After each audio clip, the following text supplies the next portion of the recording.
Au nom du Père, du Fils, du Saint-Esprit. Amen.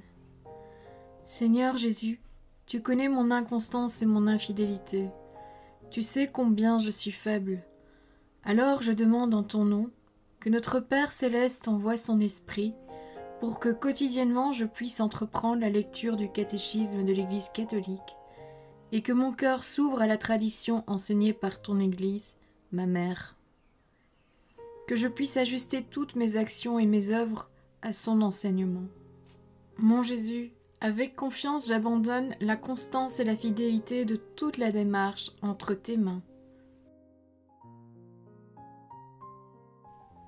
Que Saint Michel Archange et mon ange gardien protègent et défendent chaque moment quotidien consacré à cette lecture. Maintenant, avec toi et par ta voix, disons: Notre Père, qui es aux cieux, que ton nom soit sanctifié, que ton règne vienne, que ta volonté soit faite sur la terre comme au ciel. Donne-nous aujourd'hui notre pain de ce jour. Pardonne-nous nos offenses comme nous pardonnons aussi à ceux qui nous ont offensés. Et ne nous laisse pas entrer en tentation, mais délivre-nous du mal. Amen. Ensemble, mon Jésus d'amour, saluons notre sainte maman, la Vierge Marie. Entre ses mains, je remets mon cœur, mon âme, ma volonté et ma vie, afin que par ses soins règne en moi la volonté du Père, et qu'en ses mains mes œuvres soient gardées, transformées, en parfaite offrande rayonnante de la lumière de Dieu, pour sa gloire, le salut des âmes et la consolation des âmes du purgatoire. Je te salue Marie, comblée de grâce. Le Seigneur est avec toi, tu es bénie entre toutes les femmes, et Jésus, ton enfant, est béni. Sainte Marie, Mère de Dieu, prie pour nous, pauvres pécheurs, maintenant et à l'heure de notre mort. Amen. Je te salue Marie, comblée de grâce, le Seigneur est avec toi. Tu es bénie entre toutes les femmes, et Jésus, le fruit de tes entrailles, est béni. Sainte Marie, Mère de Dieu, prie pour nous, pauvres pécheurs, maintenant et à l'heure de notre mort. Amen. Je te salue Marie, comblée de grâce, le Seigneur est avec toi, tu es bénie entre toutes les femmes, et Jésus, le fruit de tes entrailles, est béni. Sainte Marie, Mère de Dieu, prie pour nous pauvres pécheurs, maintenant et à l'heure de notre mort. Amen. Ô Saint-Esprit, par l'intercession du cœur immaculé de la Sainte Vierge Marie, et par le cœur chaste de Saint Joseph, donne-moi un cœur doux, humble, pur, miséricordieux et charitable. Rends-moi docile à tes célestes inspirations, et prompte à y répondre. Que mon cœur enflammé de ton amour soit en toutes ses œuvres dans la volonté du Père, œuvrant ainsi sous ton joug léger et joyeux. Père céleste, je fais ces demandes par les mérites, les œuvres et les souffrances de Jésus-Christ, ton Fils bien-aimé. En mon nom, au nom des âmes de ma famille, au nom des âmes de mes proches, au nom des âmes qui se sont recommandées à mes prières, au nom des âmes constituant ta Sainte Église, le pape, les cardinaux, les évêques, les prêtres, les religieux et religieuses, les laïcs, au nom des âmes qui ne te connaissent pas, des âmes des païens, des âmes des hérétiques, des âmes des apostats et des âmes froides, en tout temps, dans les siècles des siècles. Amen. Les Saintes Images, numéro 1159. L'image sacrée, l'icône liturgique, représente principalement le Christ. Elle ne peut pas représenter le Dieu invisible et incompréhensible. C'est l'incarnation du Fils de Dieu qui a inauguré une nouvelle économie des images. Autrefois, Dieu, qui n'a ni corps ni figure, ne pouvait absolument pas être représenté par une image.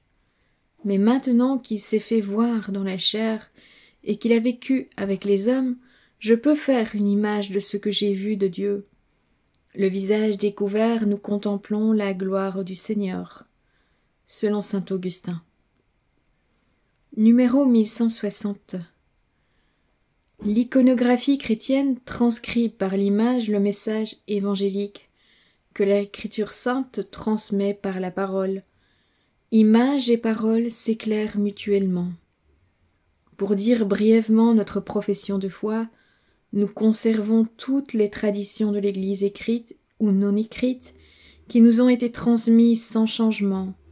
L'une d'elles est la représentation picturale des images qui s'accordent avec la prédication de l'histoire évangélique, en croyant que, vraiment, et non pas en apparence, le Dieu Verbe s'est fait homme, ce qui est aussi utile et aussi profitable, car les choses qui s'éclairent mutuellement ont indubitablement une signification réciproque. Numéro 1161. Tous les signes de la célébration liturgique sont relatifs au Christ. Les images sacrées de la Sainte Mère de Dieu et des saints le sont aussi. Elles signifient en effet le Christ qui est glorifié en eux. Elles manifestent la nuée de témoins.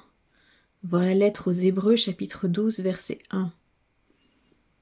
Qui continuent à participer au salut du monde et auxquels nous sommes unis, surtout dans la célébration sacramentelle.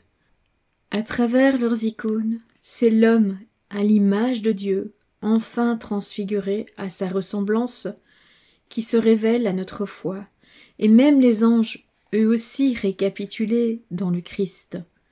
Suivant la doctrine divinement inspirée de nos saints-pères et la tradition de l'Église catholique, dont nous savons quelle est la tradition de l'Esprit Saint, qui habite en elle, nous définissons en toute certitude et justesse que les vénérables et saintes images, tout comme les représentations de la croix précieuse et vivifiante, qu'elles soient peintes, en mosaïque ou quelque autre matière appropriée, doivent être placées dans les saintes églises de Dieu, sur les ustensiles et vêtements sacrés, sur les murs et les tableaux, dans les maisons, dans les chemins, aussi bien à l'image de notre Seigneur, Dieu et Sauveur, Jésus-Christ, que celle de Notre-Dame, la toute pure et sainte Mère de Dieu, des saints anges, de tous les saints et des justes.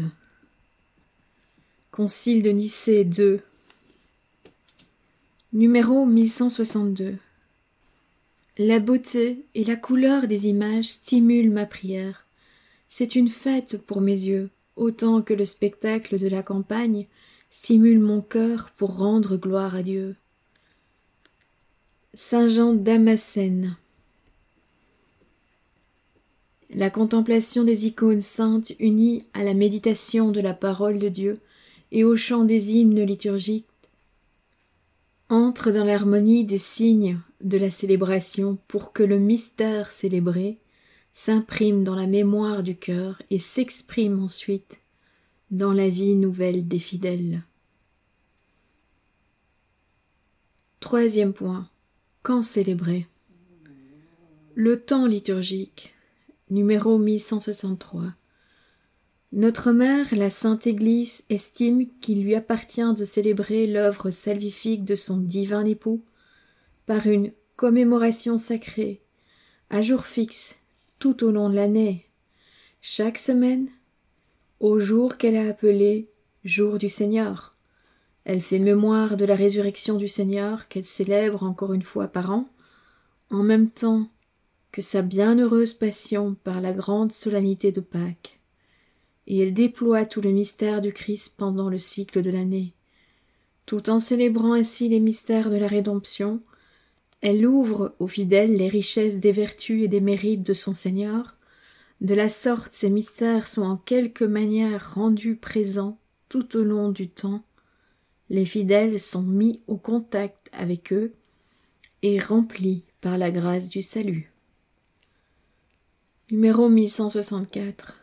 Le peuple de Dieu, dès la loi mosaïque, a connu des fêtes fixes à partir de la Pâque, pour commémorer les actions étonnantes du Dieu Sauveur, lui en rendre grâce, en perpétuer le souvenir et apprendre aux nouvelles générations à y conformer leur conduite.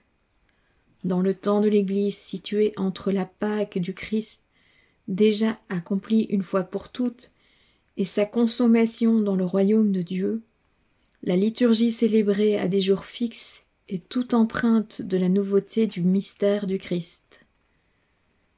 Numéro 1165. Lorsque l'Église célèbre le mystère du Christ, il est un mot qui scande sa prière. Aujourd'hui, en écho à la prière que lui a apprise son Seigneur, et à l'appel de l'Esprit Saint, c'est aujourd'hui du Dieu vivant où l'homme est appelé à entrer, et l'heure de la Pâque de Jésus qui traverse et porte toute l'histoire. La vie s'est étendue sur tous les êtres et tous sont remplis d'une large lumière. L'Orient des Orients envahit l'univers, et celui qui était avant l'étoile du matin et avant les astres immortels et immenses, le grand Christ brille sur nous, les êtres plus que le soleil. C'est pourquoi pour nous, qui croyons en lui, s'instaure un jour de lumière long, éternel, qui ne s'éteint pas, la Pâque mystique. Le jour du Seigneur, numéro 1166. L'Église célèbre le mystère pascal, en vertu d'une tradition apostolique qui rencontre au jour même de la résurrection du Christ, chaque 8e jour, qui est nommé à bon droit le jour du Seigneur ou dimanche. Le jour de la résurrection du Christ est à la fois le premier jour de la semaine, mémorial du jour de la création, et le 8e jour où le Christ, après son repos du grand sabbat, inaugure le jour que fait le Seigneur, le jour qui ne connaît pas de soir. Le repas du Seigneur est son centre, car c'est ici que toute la communauté des fidèles rencontre le Seigneur ressuscité, qui les invite à son banquet. Le jour du Seigneur, le jour de la résurrection, le jour des chrétiens, est notre jour. C'est pour cela qu'il est appelé jour du Seigneur, car c'est ce jour-là que le Seigneur est monté victorieux auprès du Père. Si les païens l'appellent jour du soleil, nous aussi nous le confessons volontiers, car aujourd'hui s'est levée la lumière du monde, aujourd'hui est apparu le soleil de justice, dont les rayons apportent le salut. Numéro 1167. Le dimanche est le jour par excellence de l'assemblée liturgique où les fidèles se rassemblent pour que, entendant la parole de Dieu et participant à l'Eucharistie, ils fassent mémoire de la passion, de la résurrection et de la gloire du Seigneur Jésus, en rendant grâce à Dieu qui les a régénérés pour une vivante espérance par la résurrection de Jésus-Christ d'entre les morts. Quand nous méditons, ô Christ, les merveilles qui furent accomplies en ce jour du dimanche de ta sainte résurrection, nous disons « Béni est le jour du dimanche, car c'est en lui que fut le commencement de la création, le salut du monde, le renouvellement du genre humain. C'est en lui que le ciel et la terre se sont réjouis et que l'univers entier fut rempli de lumière. Béni est le jour du dimanche, car c'est en lui que furent ouvertes les portes du paradis, pour qu'Adam et tous les bannis y entrent sans crainte. »